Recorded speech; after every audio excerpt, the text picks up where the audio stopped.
Take yourself back to high school. Do you remember that tryhard kid? The kid who raised their hand anytime the teacher asked a question and was part of every school club. Maybe you were even that kid.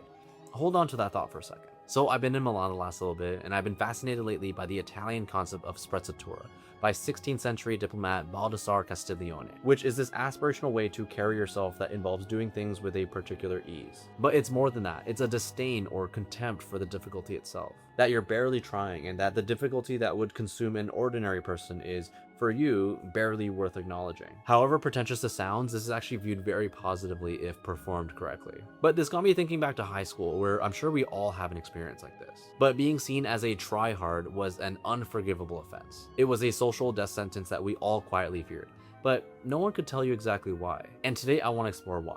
Why is being labeled a tryhard such a negative thing? I think the best way to examine this is with an example, so let's transport back to high school. Audrey, who is a senior in high school, is in every club.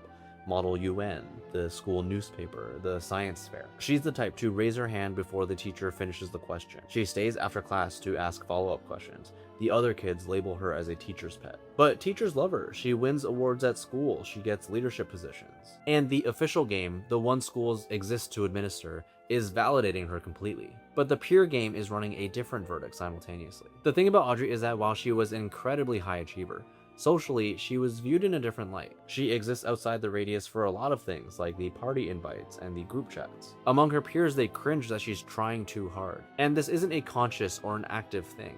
They don't have a personal problem with her. That feeling is a deeply ingrained one.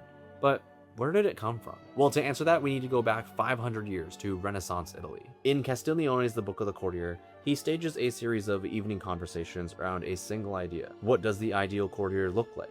What qualities and behaviors does a person need to move through power with grace? And what he determined was the most important skill a person could have was not courage or intelligence, but the ability to make everything look effortless. Again, sprezzatura. The concealment of effort so complete that grace appeared to be nature. The aristocratic idea that emerged from this process was the person who appeared to want nothing too urgently. They were above appetite and above need. But the crucial word here is appeared, because everyone still wanted, everyone was still striving. But the mark of distinction was the successful concealment of that wanting. So from a 16th century court to our modern day example, by the time it reaches us, it feels like common sense. And the people softly enforcing it don't even know they're enforcing anything, just that something feels off. Truly such an interesting topic, and in a future video, I want to explore who this effortless performance is really for.